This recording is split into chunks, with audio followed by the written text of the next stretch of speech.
Matsalar garkuwa da mutane na ci gaba a jihar Bauchi. Hari na baya-bayan nan shine wanda 'yan bindiga suka kaddamar a cikin kasuwan garin Jama'are, headquarter karamar hukumar Jama'are da ke jihar Bauchi, inda suka sace wani hamshakin dan kasuwa da kuma yin harbin kan mai uwa da wabi da ya janyo sanadiyar rasa ran wani matashi da kuma illata wasu mutanen. Kakakin rundunar 'yan sandan jihar Bauchi, SP Muhammad Wakil, ya yi ƙarin haske kan batun a hira ta da shi ta wayar tarho. Abin da ya faru kamar karfe 8:10 na dare, waɗansu bakin haure wanda kuma san su waye bane sun zo da yawa akan mashina suka shiga kasuwar Jama'are suna harbi akan iska. To sun yi garkuwa da wani Alhaji Sama'ila Magaji da nejin Jama'are. Dan kuma a lokacin da suka zo wannan garkuwar, a wannan gaba da aka samu labarin abin da yake faruwa a wannan kasuwa, kwamishinan 'yan sanda na Bauchi ya umurci jibiyo na shi'a na Jama'are da area commander da duk abin da suke yi su garzaya su ji me ke faruwa. 'Yan sanda mu ba su kasa a gwiwa ba, suka garzaya ita wannan kasuwan. Matsayar su wayannan ɓata garin daga jin zuwa 'yan sanda suka bazama cikin jeji, yanzu muna bibiyan su a duk inda suke sai mu nemi su. Shugaban riko na karamar hukumar Jama'are, Malam Inuwa Mosha, ya ce 'yan bindigan masu tarin yawa sun shigo kasuwar akan babur ne.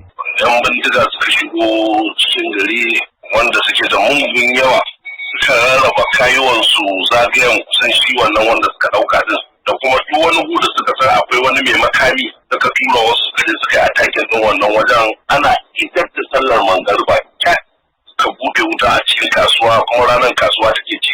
Suka hargusa gari, mutane suka yi ta gudu, wasu suna faduwa suna jin ciwo, suna ta harba bindigogi sama sosai, har ta kawo ga shi da kaddara shi wannan wanda yake kan keke yana tafiya na ga harbin ya rutsa da shi. Shi kuma wannan dan kasuwa da kuma yana da kokari yadda ya kamata, suka zo a nan gun sana'arsa suka ɗauke cinikinsa na wannan ranar, wanda a wannan ranar ne ake bashi balance. Sun ji waya da tabbatarwa iyalansa cewa sun sauka da shi lafiya inda suka nufa. Sun kuma ce su kwantar da hankalinsu, su ba masu kashewa bane, matuƙar za a biya musu bukatun gabanin su.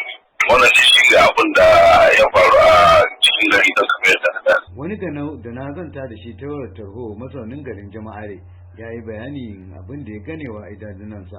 Sunana Uzair da Magaji Sarkin Ciki. Da misalin karfe 8:15 suka zo su bakin shago. Kasuwa?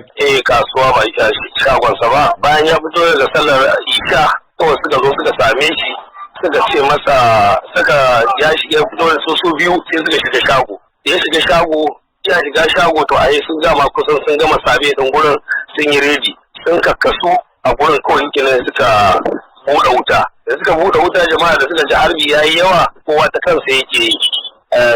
Ya shiga shago, mutum biyu suka bi shagon, sai suka kwantar da mutanen shagon gaba daya.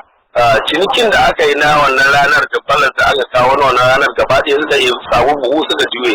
Aka ce sun buɗe wuta, akwai wanda yake ko rasa ransa ko samun rauni haka? Akwai yaro guda ɗaya, shi ma Allah masa cikawa. Yaron zai kai kimanin shekara 14 ko 15 tabbas.